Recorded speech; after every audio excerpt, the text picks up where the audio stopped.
My name is Megan Young. I'm from Northern BC in Canada. I grew up there, and then I came down to the coast to do my work at UVic, finished my linguistics degree, and am now in my first year of master's program for speech pathology. The scan is daunting at first, but I think it's very important for several reasons.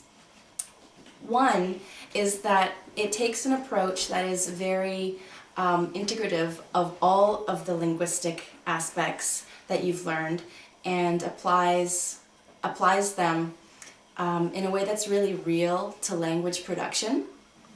And another is that for a new clinician, we often don't know where we're supposed to go with our goals, especially in phonology when there's so many details to be taken into consideration. So the scan is a really good tool to guide you in thinking about your practice and your treatment goal choices. Hi, my name is Valerie Marshall. I'm originally from Oakville, Ontario, but I did my undergraduate in linguistics at the University of British Columbia, and I'm now doing my master's in speech-language pathology at UBC. I enjoy doing anything outdoors and being active. I love all sports, watching and playing, and reading as well is one of my favorite things to do if I'm not reading articles for school. One of my favorite parts of the scan analysis is the page about consonants, and that's one of my favorite pages because it helps you find the strengths and the weaknesses in the word position for different consonants for that client, and those can help you in directing your treatment by using their strengths to target their needs. So that's my favorite page. So this first box that we have right here, what can we get out of this? So in nonlinear phonology, we're looking at several different levels of interaction. The first one is word structure.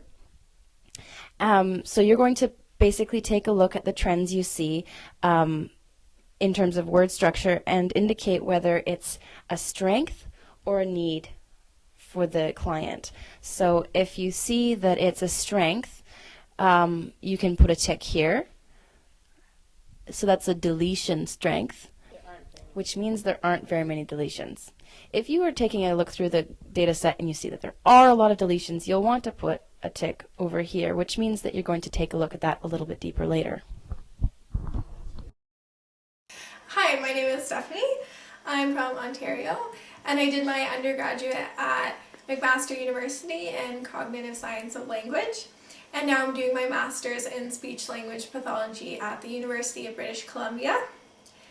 Now, I like the scan because as a student, you don't know really what you're doing yet, so the scan almost provides a checklist or a guide for what you should be looking for, and then tells you what you should be looking at more closely.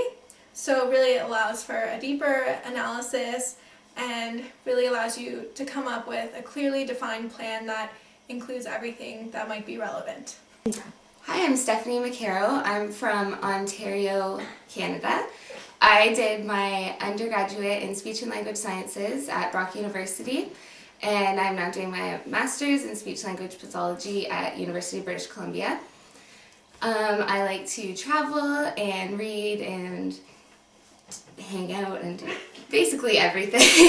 My favorite part of the scan is that you get to see patterns that you wouldn't normally see when just looking at data just in a list. You kind of get to lay it out and see different parts such as word structure that you wouldn't normally look at if you were using just a linear approach.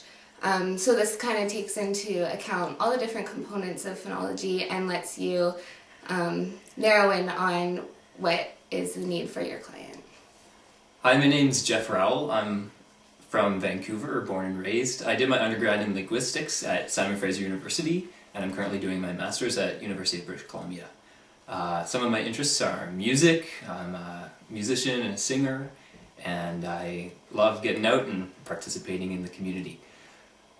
Some of the things that I love the most about the scan analysis is that it really is, in some sense, a teaching tool that allows you to appreciate phonology from a different perspective than what people typically, or how people typically approach phonology.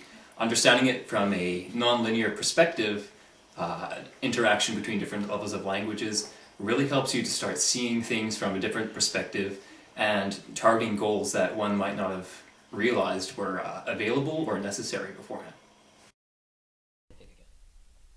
Okay, why is word structure the first thing on this page? Well, word structure is the first thing on this page because in many ways it's the most important aspect of the scan. As we've heard before, word structure is probably the most important part of nonlinear phonology because sounds need a place to map onto. Word structure allows the sounds to map onto something. So some examples of this going wrong are if they delete syllables and sounds in a word, or if they add on sounds or syllables. So we would look at the length, the stress, and the shape of the word in CV. It's a combination of consonants and vowels. Okay, now if the child has a need and we check off the page 3 section, what does this mean for our scan? It means later on, or it's essentially a reminder to later on go to page 3 to do a more complete analysis of word structure.